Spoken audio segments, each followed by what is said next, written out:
بسم اللہ الرحمن الرحیم۔ السلام علیکم ورحمۃ اللہ وبرکاتہ۔ آپ دیکھ رہے ہیں ہمارا چینل اردو حکایات۔ آج کی اس ویڈیو میں ہم ایک یہودی کے بارے میں بات کرنے جا رہے ہیں کہ وہ کس طرح مسلمان ہوتا ہے۔ آج کی اس ویڈیو کو دیکھنے سے پہلے ہمارے اس چینل کو لائک اور سبسکرائب کر دیں تاکہ ہمارے نوٹیفیکیشن بر وقت آپ تک پہنچ سکیں۔ کہتے ہیں کہ ایک مرتبہ ہمارے پیارے نبی صلی اللہ علیہ وسلم صحابہ کرام رضی اللہ عنہ کو سنت سکھا رہے تھے کہ پانی ہمیشہ دیکھ کر پینا چاہیے اور 3 سانسوں میں پیو۔ اتفاق سے ایک یہودی بھی چھپ کر رسول صلی اللہ علیہ وآلہ وسلم کی یہ باتیں سن رہا تھا۔ ہمارے پیارے نبی صلی اللہ علیہ وآلہ وسلم پر ہماری جانیں، ہمارا مال، سب کچھ قربان۔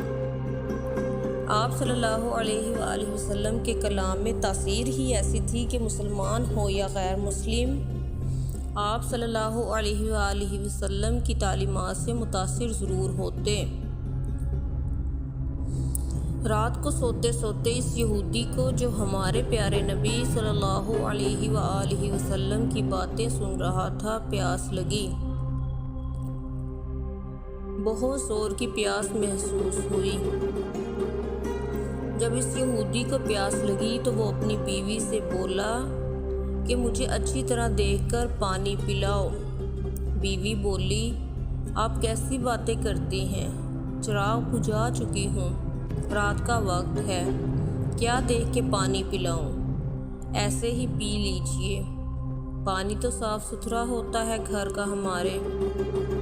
یہودی کو بڑا غصہ آیا، بیوی سے بولا کہ چراغ جلاؤ اور روشنی میں مجھے پانی دیکھ کر پلاؤ۔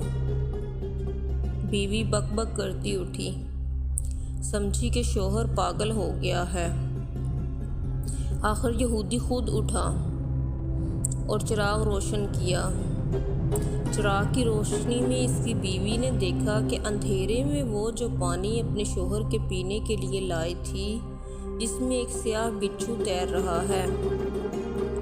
یہودی بھی دیکھ کر حیران رہ گیا، اس پانی میں سیاہ بچھو تیر رہا تھا۔ بیوی کو اس نے تمام ماجرا کہہ سنایا کہ کس طرح اس نے چھپ کر رسول صلی اللہ علیہ وآلہ وسلم کی باتیں سنی تھی کہ پانی ہمیشہ دیکھ کر پینا چاہیے۔ صبح کو وہ یہودی ہمارے پیارے نبی صلی اللہ علیہ وآلہ وسلم کی خدمت میں حاضر ہوا اور رات کا واقعہ آپ صلی اللہ علیہ وآلہ وسلم کو سنا دیا۔ آپ صلی اللہ علیہ وسلم نے تبسم فرمایا۔ یہودی بولا، اے اللہ کے رسول، جس مذہب کی احتیاط انسان کی جان بچا لے تو وہ مذہب خود پورے انسان کو دوزخ کی آگ سے کیوں کرنا بچائے گا؟ اتنا کہا اور وہ یہودی کلمہ پڑھ کر مسلمان ہو گیا۔